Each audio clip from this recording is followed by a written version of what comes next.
But first, a shocking confession tonight from a former detective in the Maricopa County Attorney's Office. He told police he strangled his wife to death. Tonight at 8, we have learned this former MCAO employee has been charged with second-degree murder. We also have new information about him tonight from a former colleague and more details on what his confession means for the case moving forward. Our true crime correspondent Brianna Whitney joining us live with the latest. Interesting case here. Yeah, this is a pretty wild story, not one we expected to be reporting today. This is a pretty unexpected, huge fall from grace for John Bird, who's focused much of his efforts as a detective in the county attorney's office, ironically, on domestic violence prevention. Now we're learning more about his background and who called police worried about his wife, Elizabeth Bird. From a detective upholding the law and protecting victims to accused killer following a murder confession. It was a shock to those who knew and worked with John Bird. His former colleague telling us tonight, this demonstrates the hidden nature of domestic violence. You never know what happens behind a closed door. Court documents revealing Bird told police he had been struggling with mental health lately, and a switch just flipped during an argument with his wife at their Mesa home Wednesday night, and he strangled her to death. He said he left her body in the bedroom and locked the door so their 3 young children wouldn't see. I'm surprised that this individual even made a statement to the police. Criminal defense attorney Russ Richelsoff, unaffiliated with the case, says typically if a law enforcement officer is charged with a crime, they immediately ask for a lawyer. His former colleague, not shocked Bird went the route he did given his background, saying, "I'm not surprised he confessed. He knew enough to know he was done." Police and family confirming the victim is Elizabeth Bird. According to police, Elizabeth's friend called police after she hadn't been heard from all day and missed a gym class. She also told police the couple's children hadn't heard from her either. Police then did a welfare check and found her in the room. Bird's former colleague saying tonight, he was very passionate about helping crime victims seek justice.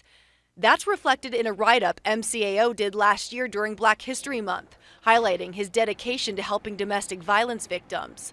Richelsoff says the fact Bird was on medical leave from work and talked about mental health issues will likely be a factor in the case going forward. Guilt really isn't the issue. It's more an issue of, why did this happen? Can we explain this?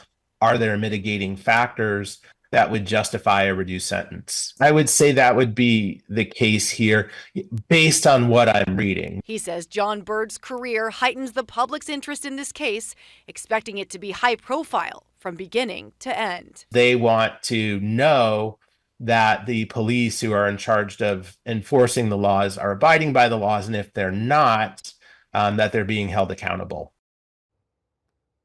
The Maricopa County Attorney's Office says they are in the process of ending John Bird's employment. Because he worked for MCAO, the investigation is now being prosecuted by the Pinal County Sheriff's Office.